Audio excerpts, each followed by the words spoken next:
Hello learners, welcome to my channel enlighten knowledge. आज consumption function में हम लोग डिस्कस करने जा रहे हैं measures to raise the propensity to consume, कि क्या क्या मेजर्स हम लोग अपना सकते हैं ताकि जो प्रोपेंसिटी टू कंज्यूम है उसको बढ़ाया जा सके, ज़्यादा से ज़्यादा लोग कंजप्शन करें। नेक्स्ट टॉपिक है आपका cyclical and secular consumption function, और लास्ट है criticism of the propensity to consume. तो ये तीनों के तीनों टॉपिक्स आज की वीडियो में डिस्कस किए जाएंगे। वीडियो शुरू करने से पहले आपको बता देती हूँ, आप मेरे टेलीग्राम चैनल ज्वाइन कर सकते हैं, वेबसाइट पे भी विजिट कर सकते हैं। इन दोनों पे आपको इन वीडियोस की PDF फाइल अवेलेबल हो जाएगी। फेसबुक पेज को भी लाइक कर दीजिएगा, लिंक आपको डिस्क्रिप्शन बॉक्स में मिल जाएगा।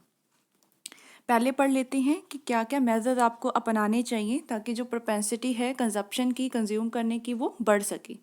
तो इसका फर्स्ट जो मेजर है वो है आपका रीडिस्ट्रीब्यूशन ऑफ द इनकम। तो हमें ये पता है कि जो प्रोपेंसिटी होती है कंज्यूम करने की वो पुअर क्लास की ज़्यादा होती है रिच वालों से।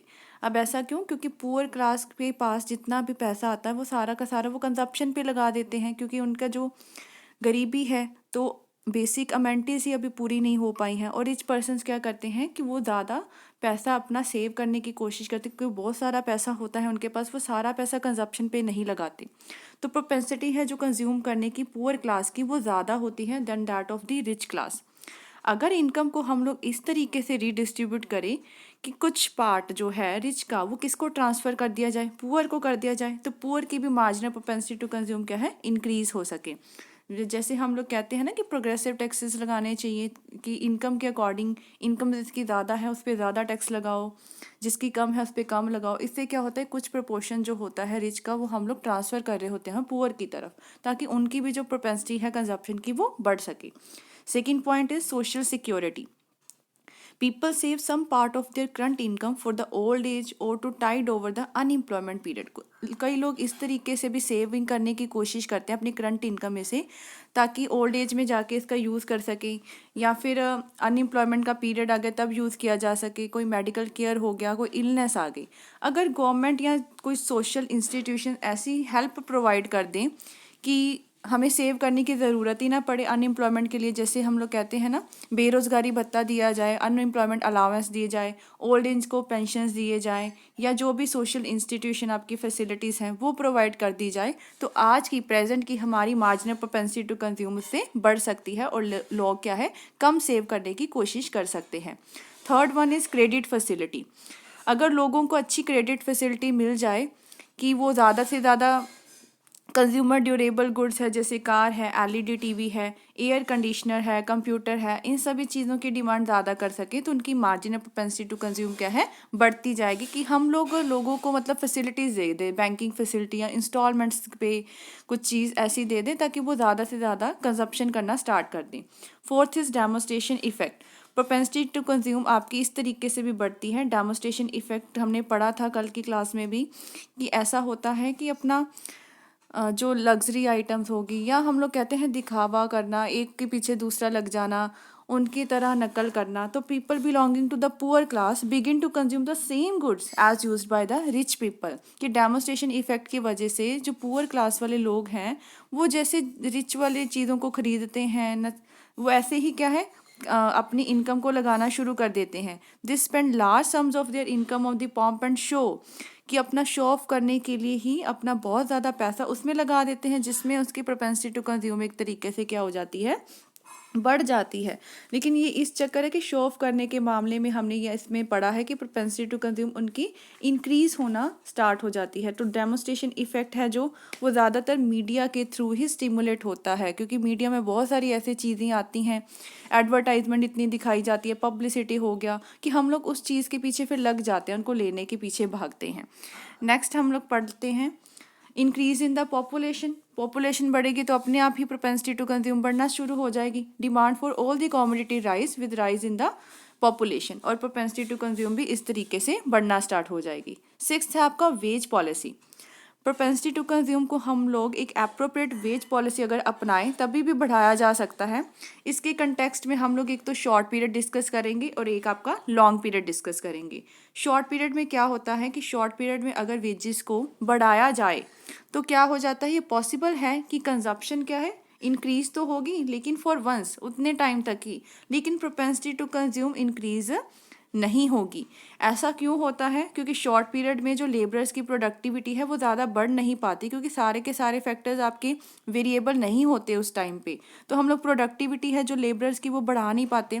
हैंस जो इंक्रीज्ड वेजेस है उससे क्या होगा, प्रोडक्टिविटी तो इतनी लेबरर्स के द्वारा बढ़ी नहीं, लेकिन उससे जो कॉस्ट ऑफ प्रोडक्शन है वो बढ़ना स्टार्ट हो जाएगा। हमने यह किया भी था कि वेजेस अगर बढ़ाओगे तो इसका मतलब इसका इफेक्ट पड़ेगा प्राइजेस पे, और प्राइजेस बढ़ना स्टार्ट हो जाएंगे क्योंकि कॉस्ट ऑफ प्रोडक्शन रेस हो जाएगी। फिर एम्प्लॉयर्स हैं will employ less number of labourers, क्योंकि वेजेस ज़्यादा देनी पड़ रही है, वो क्या करेंगे, कॉस्ट ऑफ प्रोडक्शन भी ज़्यादा लग रही है। एम्प्लॉयर्स का चाहेंगे कि हम कम से कम लेबर को एम्प्लॉय करें, जिसकी वजह से क्या होगा, अनएम्प्लॉयमेंट बढ़ जाएगी और प्रोपेंसिटी टू कंज्यूम बल्कि फॉल डाउन हो जाएगी। लेकिन लॉन्ग पीरियड में क्या होता है कि अगर लॉन्ग पीरियड में यही वेजेस इंक्रीज होती जाएं तो इससे क्या होगा कि मार्जिनल प्रोडक्टिविटी भी लेबर की बढ़ेगी और कोई भी राइज नहीं होगा कॉस्ट ऑफ प्रोडक्शन में, ना ही कोई एंटरप्रेन्योर्स के जो प्रॉफिट मिल रहा है उसमें कोई फॉल डाउन आएगा, जिस वजह से उसकी इनकम और एम्प्लॉयमेंट में भी कोई फॉल डाउन नहीं होगा। तो लॉन्ग पीरियड में हम लोग कह सकते हैं कि ऐसी वेज पॉलिसी को फॉलोड किया जाए जिससे जो इनकम है आपकी नॉन लेबर क्लास की वो किस में ट्रांसफ़र हो जाए, आपकी लेबर क्लास में। ये हम लोग कर कैसे सकते हैं, ज़्यादा से ज़्यादा प्रोग्रेसिव टैक्सेस को लगा के, जिससे उनकी भी प्रोपेंसिटी टू कंज्यूम क्या है, बढ़ सके। मतलब हमने रिच से पैसे को ट्रांसफ़र करना है पुअर के बीच में, तो नॉन लेबर क्लास से पैसा जो है इनकम को ट्रांसफ़र करना है लेबर क्लास में। तो इस तरीके से वेजेस लगाने चाहिए या वेज की पॉलिसी अपनानी चाहिए। 7th point is urbanization and colonization. तो अर्बन पीपल की हायर होती है प्रोपेंसिटी टू कंज्यूम, क्योंकि बहुत सारे अल्टरनेटिव्स होते हैं, उनके पास बहुत फैसिलिटीज़ अवेलेबल होती हैं। क्योंकि अर्बन एरियाज़ में there are many avenues of the conspicuous consumption, क्योंकि हमारे पास वेज बहुत है अर्बन एरियाज़ में चीज़ों को लेने के, स्पेंड करने के अपनी मनी। तो कौन जो चीज़ ऐसे दिख सकते हैं, हम लोग बहुत सारी चीज़ें मतलब फैसिलिटीज़ हैं जिस पे हम लोग खर्चा करते हैं। तो अर्बनाइजेशन एंड कॉलोनाइजेशन की वजह से भी प्रोपेंसिटी टू कंज्यूम क्या है, आपकी बढ़ जाती है। 8th point is advertisement. Modern times में जो एडवर्टाइजमेंट है, पब्लिसिटी है, वो बहुत इंपॉर्टेंट पार्ट हो जाते हैं जो आपकी प्रोपेंसिटी टू कंज्यूम को इनकरेज करते हैं। अगर खर्चा किया जाता है एडवर्टाइजमेंट पे ऑर्गेनाइज्ड वे में, तो इससे क्या होगा, प्रोपेंसिटी टू कंज्यूम और भी ज़्यादा बढ़ेगी। मॉडर्न टाइम्स में जो इंडस्ट्रियलिस्ट हैं वो बहुत सारा पैसा खर्च करेंगे एडवर्टाइजमेंट पे, पब्लिसिटी पे, अपने प्रोडक्ट को बेचने के लिए। एज अ रिजल्ट जो कंज्यूमर है उनको नए नए प्रोडक्ट्स के बारे में पता लगेगा, फिर वो उसी प्रोडक्ट्स को खरीदने की कोशिश करेंगे, जिस वजह से उनकी प्रोपेंसिटी टू कंज्यूम और भी ज़्यादा बढ़ जाएगी। 9th पॉइंट है आपका मीन्स ऑफ द ट्रांसपोर्ट। अगर चीप मीन्स ऑफ ट्रांसपोर्ट हम लोग डेवलप करें, मतलब सामान को इधर से उधर लगाना इतना महंगा ना हो, चीप हो, तो गुड्स को हम लोग एक प्लेस से दूसरी प्लेस में इजीली मूव कर सकते हैं, जिस वजह से उनकी प्राइजेस क्या हो जाएंगे, फॉल डाउन होना शुरू हो जाएंगे और आपकी जो प्रोपेंसिटी है कंज्यूम करने की वो भी बढ़ जाएगी। तो हम लोग कह सकते हैं कि जो साधन है, मीन्स है ट्रांसपोर्ट के, वो आपको चीप हो, सस्ते मिल जाए। नेक्स्ट टॉपिक हम लोग डिस्कस करते हैं cyclical and secular consumption function. Psychological law of consumption आपको क्या बताता था कि जैसे हमारी इनकम बढ़ती थी, कंजप्शन भी बढ़ती थी, लेकिन आपकी कंजप्शन उतनी नहीं बढ़ती थी जितनी इनकम राइज होती थी। इसका मतलब ये था कि increase in income is followed by decrease in marginal and average propensity to consume. हमारी इनकम तो बढ़ रही है, लेकिन जो मार्जिनल और एवरेज प्रोपेंसिटी टू कंज्यूम है वो कम होना शुरू हो जाते हैं। इसी चीज़ को वेरीफाई करने के लिए जो इकोनॉमिस्ट हैं उन्होंने इसको भी दो हिस्सों में बांट दिया, शॉर्ट टर्म पीरियड है और एक लॉन्ग टर्म पीरियड है, बहुत सारा स्टैटिकल डाटा कलेक्ट करके। On the basis of the factual data उन्होंने क्या कंक्लूड किया कि ये कंसेप्ट वैलिड है शॉर्ट रन में, लेकिन बहुत कम वैलिड है आपका लॉन्ग रन पीरियड में। अदर वर्ड्स में हम लोग कह सकते हैं कि लॉन्ग रन में क्या होता है, जो इनकम में इंक्रीज होता है उससे आपका does not lead to fall in the marginal and average propensity to consume. उसके आपके कंजप्शन पे कोई फ़र्क ज़्यादा नहीं पड़ता है, वो हमेशा कांस्टेंट ही रहती है long run period of time में। तो इसको हम लोग देखना है दो तरीके से। पहला चीज़ है आपका साइक्लिकल कंजप्शन फंक्शन। केन्स ने इसको प्रोपाउंड किया था, only short run consumption function इसको बताया गया है साइक्लिकल को।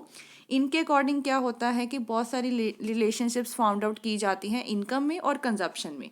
तो साइक्लिकल में होता क्या है, पहला जो कंडीशन है that is no proportional relation between consumption and income. Income और कंजप्शन के बीच में कोई प्रोपोर्शनल रिलेशनशिप नहीं पाया जाता है। केन्स ने ऐसा माना है कि जो चेंज होता है कंजप्शन में बिल्कुल सेम नहीं होता जैसी हमारी इनकम बढ़ती है, जो कि इसका लॉ हमें कहता है। तो कुछ लिमिट होती है उसकी। एक लिमिट तक तो आपका क्या है, कंजप्शन पे जो खर्चा है वो ज़्यादा हो रहा होगा इनकम से, और आफ्टर दैट इस लिमिट के बाद क्या होगा, जो कंजप्शन एक्सपेंडिचर है वो आपके इनकम के बराबर हो जाता है, हमने टेबल में भी डिस्कस किया था। और बाद में इनकम बढ़ती रहती है, कंजप्शन भी बढ़ती है, लेकिन उतनी नहीं बढ़ पाती। ठीक है, तो कंजप्शन एक्सपेंडिचर हमारा क्या है, डिमिनिशेस होना शुरू हो जाता है।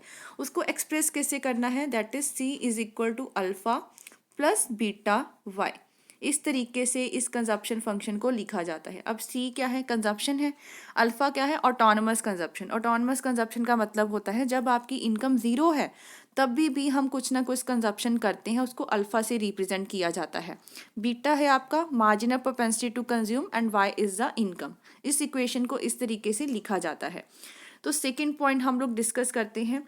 सेकंड है declining MPC and APC. Second feature आपका कंजप्शन फंक्शन का क्या होता है, इनकम जैसे बढ़ती है लेकिन marginal propensity to consume and average propensity to consume goes on declining. Third है एवरेज प्रोपेंसिटी टू कंज्यूम, उसमें क्या होती है, ज़्यादा होती है किससे, मार्जिनल प्रोपेंसिटी टू कंज्यूम से। ये अनदर फीचर है इस शॉर्ट रन कंजप्शन फंक्शन का।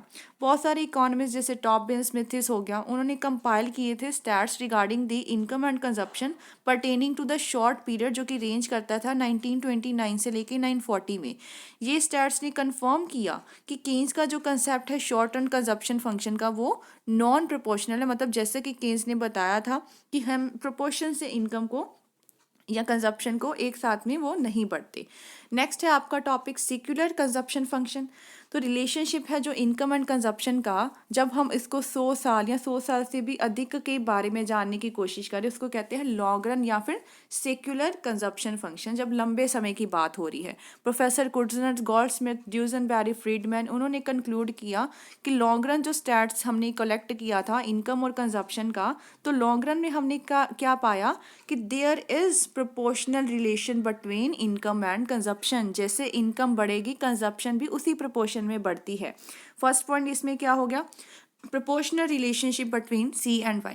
लॉन्ग रन में क्या होता है कि प्रोपोर्शनल रिलेशनशिप देखने को मिलता है। इट इम्प्लाइज कि लॉन्ग रन में जो कंजप्शन है वो सेम प्रोपोर्शन में चेंज होती है जैसे हमारी इनकम चेंज होती है। तो दैट मीन्स C यहाँ पे किसके इक्वल आ जाएगा, बीटा Y के इक्वल आ जाएगा। सपोज आपकी इनकम ज़ीरो है तो वहाँ पे कंजप्शन भी क्या है, ज़ीरो।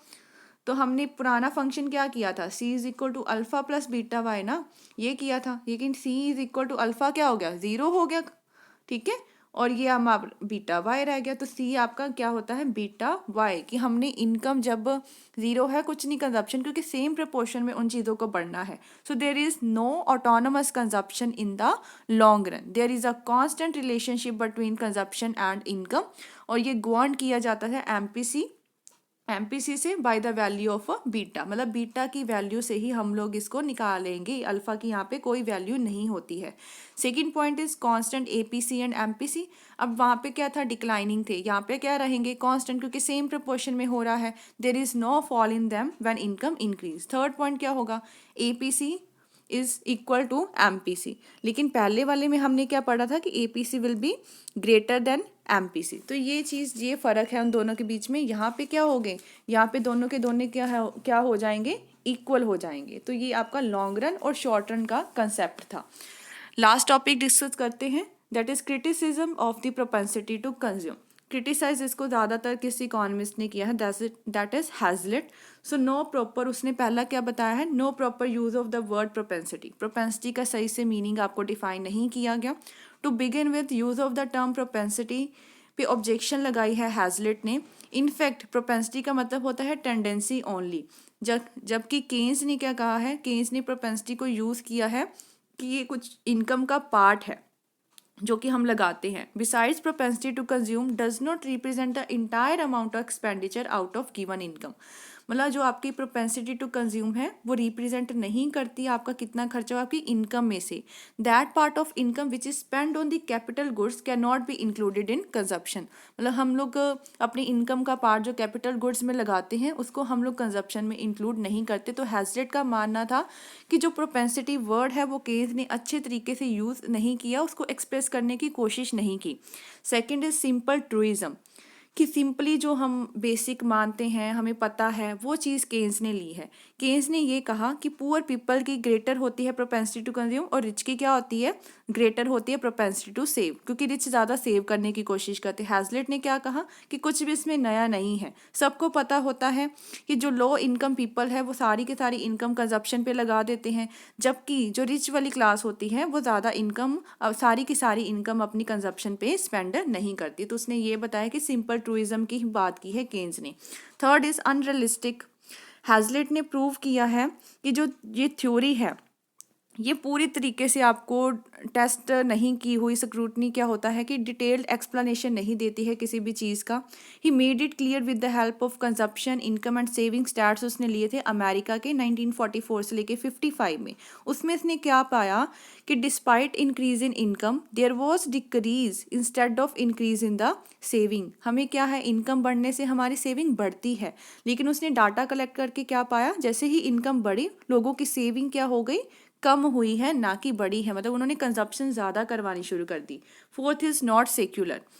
तो law has also criticise on the ground that it is only a short period law.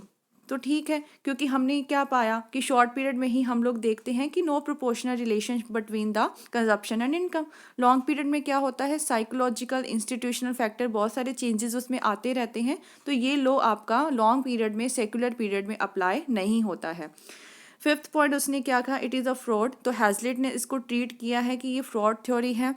It expression in mathematical equation cannot impart precision to it is a vague concept. उसने कहा है mathematics में से कोई equations की कोई value नहीं है, ये बहुत ही कंफ्यूजिंग कंसेप्ट है, बहुत ही बेकार कंसेप्ट है। तो हम लोग शॉर्ट में क्या कह सकते हैं, भले ही हैजलिट ने इसको क्रिटिसाइज किया है, लेकिन मॉडर्न इकोनॉमिस्ट ने क्या पाया कि जो केन्जियन की ये इकोनॉमिक्स का कंजप्शन फंक्शन बहुत इंपॉर्टेंट है। It is through this concept that Keynes ने हाईलाइट की है रियलिटी कि कंजप्शन फंक्शन इतना नहीं, मतलब हमारा कंजप्शन का एक्सपेंडिचर इतना नहीं बढ़ता है जितनी हमारी इनकम बढ़ती है, जिस वजह से जो इफेक्टिव डिमांड है वो कम होना शुरू हो जाती है। और इफेक्टिव डिमांड कम होगी तो उससे क्या होगा, बेरोजगारी पैदा होगी ना, कि लोग डिमांड नहीं करे तो लेबर को नहीं हायर करेंगे, तो अनएम्प्लॉयमेंट पैदा हो जाती है।